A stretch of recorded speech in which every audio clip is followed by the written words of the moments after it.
Hello everyone, and welcome back to this week's Sabbath School Nugget.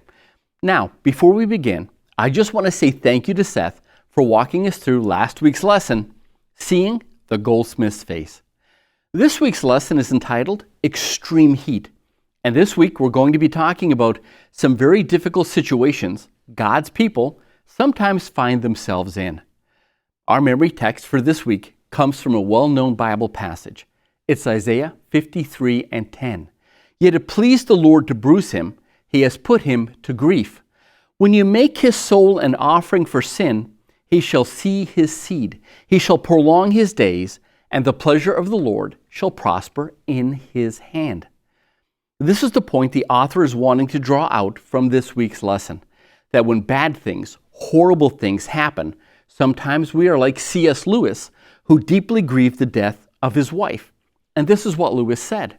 The conclusion I dread is not, so there's no God after all, but so this is what God is really like? And this is the dilemma so many people face when they encounter pain and suffering. Some are like Charles Darwin, who, after losing his 12-year-old daughter, decided there was no God.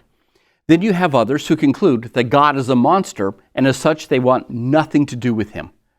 And the lesson asks, why do you think God is willing to risk being misunderstood by those he wants to love him? It's a great question.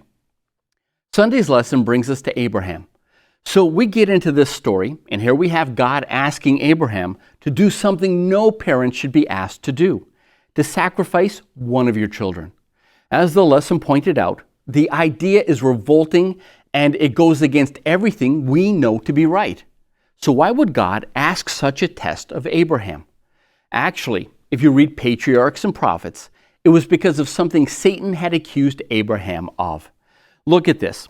Because Abraham had shown a lack of faith in God's promises, Satan had accused him before the angels and before God of having failed to comply with the conditions of the covenant as unworthy of its blessings.